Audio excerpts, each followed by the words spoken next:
After serving time, this convicted felon got probation for family violence strangulation. But when he violated it with drugs, Judge Boyd had to decide, believe his sob story or lock him up. The good woman you were with, Yes, ma'am. is that the same woman who led you astray? No. So you preferred someone to lead you astray over to the good woman who was there for you always. All right, court is calling 2018 CR 7000, State versus Richard D. Wallace. Can I have parties announced for the record for the state? For the defense? Michael Collins, attorney for defendant, present and ready. And are you Mr. Wallace? Yes, sir. Now the court is going to proceed with the motions to revoke. Mr. Wallace, did you review the document entitled Motion to Revoke Community Supervision, First Amended Motion to Revoke Community Supervision, and Second Amended Motion to Revoke Community Supervision with your attorney? Did you understand it? Yes, ma'am.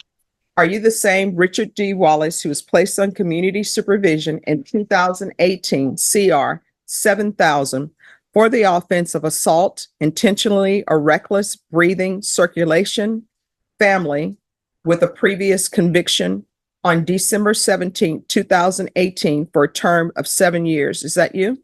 Yes, ma'am. State?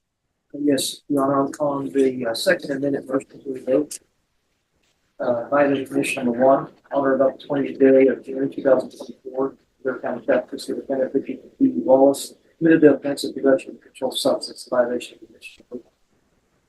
Did you understand by pleading true to violation of condition number 1, the court could find it true, grant the motion, find you guilty, and sentence you up to 6 years in prison Yes, ma'am. and up to a $1,500 fine? Yes, Your Honor. Counsel, for your client Yes, sir. and state. Knowing this, do you still wish to plead true to violation of condition number 1? Sure. Court will find violation of condition number 1 true. Is there a proposed agreement? Or, however, the state is TIC taking consideration 3 different cases. County Court 14 case number 722471, and that's a theft case, and then also a possession of controlled substance case as 2024 PF 04139, which we have pled true to, and that's a possession case, and another possession case of 2024 PF 04140. And Your Honor, the state is recommending revocation. All right. And defense, what are you requesting? Your Honor, my client was put on, it's a 7-year length of probation back on December 17th, 2018. Shortly thereafter, starting April 11th, 2019, he was sent to Safe P. He completed Safe P, did 186 days in Safe P, Your Honor, completing it on October 14th, 2019. Beginning on October 14th, 2019, he was then sent to residential aftercare, which he did for 60 days, Your Honor, completing that on December 13th, 2019. Beginning on December 13th, 2019 and ending on August 18th, 2020, my client did Safe P outpatient aftercare, Your Honor. If you look at his the motion to revoke, Your Honor, or the court summary, he was testing clean for a long time, Your Honor. He tested clean from December 17th, 2019 until July 23rd, 21. We did have one positive during that time period, Your Honor, 19 months. Right after that, my client, he hooked up with some lady that he knew or met. She was heavily into drugs. He relapsed, Your Honor. And as you see on the testing after that, it went downhill, Your Honor. Started testing positive, failed to submit, all those kind of things until. Was her name Eve? What's her name? Janelle? All right. I always say, was her name Eve? Because, you know, Oh, the temptation. yes, that's, we Not this blame time. women Not this time, Your Honor. for leading us astray. No, he realizes he made a mistake in being with her and relapsing. Your Honor. What we're asking for, Your Honor, he realizes he has a problem here with the drugs, Your Honor. He'd like, Safety did him good, Your Honor. He came out, he was doing fine. He'd like another chance. I believe in talking to the probation officer, there is another, like a relapse program or something like that they have. through safety or something similar to that. And he's more than willing to want to get into that program and get himself some help, Your Honor. He still, of course, has until December of 25 at this point, if the court does not extend his probation. But of course, if the court extends it, he would have still a lot more time on probation. All right, probation. What is probation's recommendation? All right. So is there anything you wish to say, Mr. Wallace? Yes, ma'am, Judge. All right, you can raise your right hand. Do you solemnly swear or affirm the testimony you give will be the truth and nothing but the truth, so help you God? Yes, ma'am. All right, you can lower your hand, state your name for the record. Richard D. Wallace. All right, what would you like to say? Just want to say, Judge, that come before you today that when I got out of prison, I did 9.5 years of a 10-year sentence. And that was 2017 when I was released. When I was released, I only stayed out. I came out with 6 months parole. And I came back to jail in 4 months. When I came back in 4 months, that's when I picked up that charge, that choke and strangulation. Mhm. It's given a chance since it's AP. It did me some good. I did everything in my willpower to promise my family that I was going to succeed and finish this probation successfully because I had a courtroom full of family support. And I understand that I met somebody. I had got with somebody as soon as I got out. I got with a good woman, and she helped me save money. I was working. I was doing everything. But I happened to relapse, and then from there, Well, let's She- back up a minute. The good woman you were with, yes, ma'am. is that the same woman who led you astray? No, So you preferred someone to lead you astray over to the good woman who was there for you always. yes, ma'am. All right, you can continue. And well, she tried to tell me to stop doing the drugs, but I was already too hooked on drugs that's all I really cared about. And she got tired of it. She kicked me out. I went back to my mom's. I hooked up with this girl. And then from there, I just drowned myself in drugs. And after that, Your Honor, I relapsed. And I was already, when I was going to probation, I was already in process. When I was coming out dirty, my probation officer had told me, well, I'm waiting for the courts to send me back on what they're going to do with you. So on that same day, that was a Wednesday, and 2 days later, I had a warrant put out for me. And well, that same day, I get a phone call. Well, that same day, I get locked up. I come to jail. I post bond because I was trying to get out before the MTR. So I get out. But this woman that I was with, Your Honor, and I'm just telling you the truth, man, it was over drugs. I didn't take her to the dope possible score. So we went to Oh, no, here's the thing. Let me just tell you, the state didn't go over any of those allegations. They weighed them. So the only thing we're dealing with is your probation being violated because you were in possession of drugs. And I mean, I just wanted to let you know how it went because it's the truth. And after that happened, came to jail, posted bond. The woman lied on me and said that I had hit her. She knew my rap sheet. I never touched the woman, never. So after that happened, I posted bond, and 2 days later, when I posted bond Monday, my probation calls me and asks me, she's like, how were you released if you're supposed to turn yourself in to Safe P because you were going to go back? I said, ma'am, I never turned myself in, picked up another charge. So from there, she had said, well, let me call you back.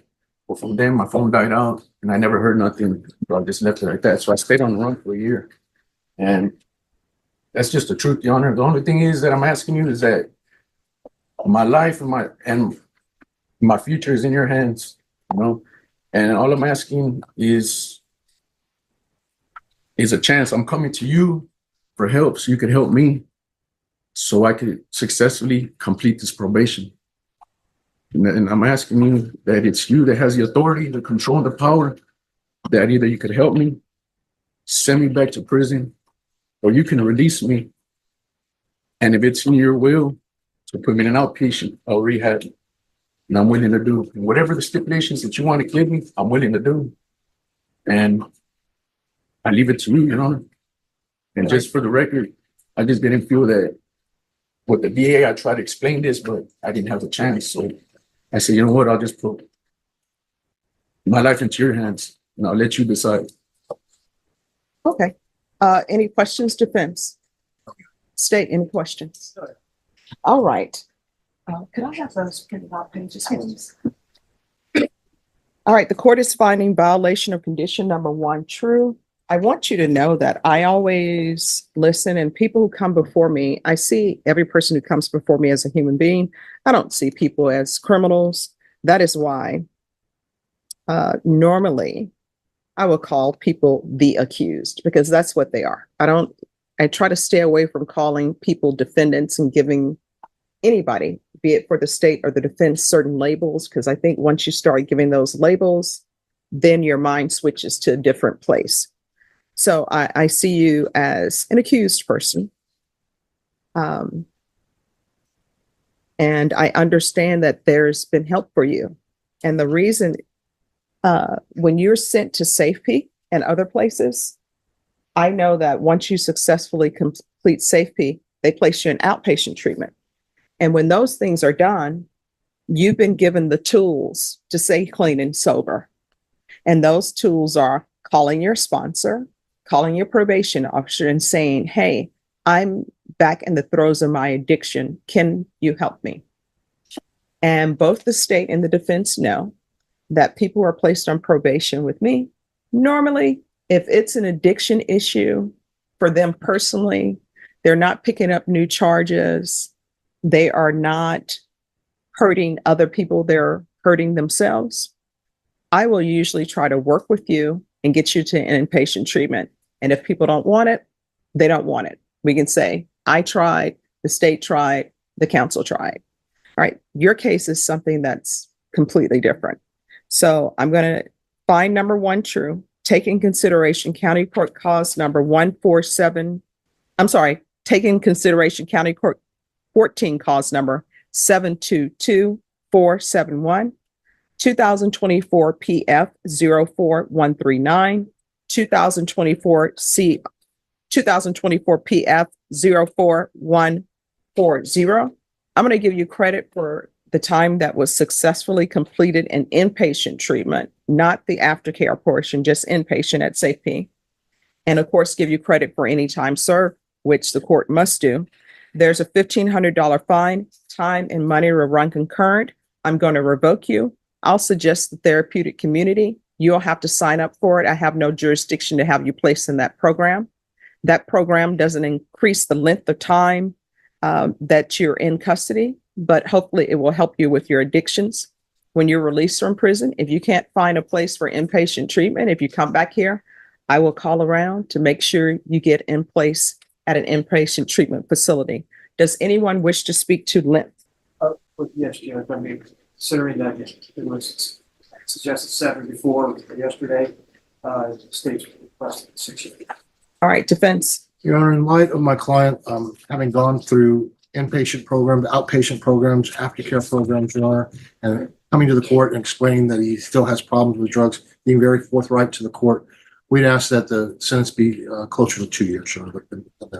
All right, the court will sentence you to 6 years in prison. Is there anything else with regards from sentencing for either side? All right. Did you review the state you may be excused? Did you review the document entitled Trial Court Certification of Defendant's Rights to Appeal with your attorney? Did you understand it and sign it? Yes. Because this is not a plea bargain agreement. You do have a limited right to appeal. That right to appeal is that it relates to the allegations in the motion, not the fact that you were on community supervision. Do you understand? Because this is a felony conviction, you're not allowed to own or possess any weapons or ammunition. If you have a question over what a weapon or ammunition is, you'll need to speak to an attorney. Do you understand? All right. Good luck to you. I wish nothing but the best for you. Okay. All right. Thank you. Your Honor, and of course, over and above the inpatient treatment that he got, days credit that he got, of course, he's going to be getting all credit that he has been spent in custody. Yes, you'll receive credit for the time that you've been in custody and also credit for any time in inpatient treatment. Safety. All right. Thank you. Thank you. And if you have any questions about that defense, just ask the clerks. They'll make sure he gets it.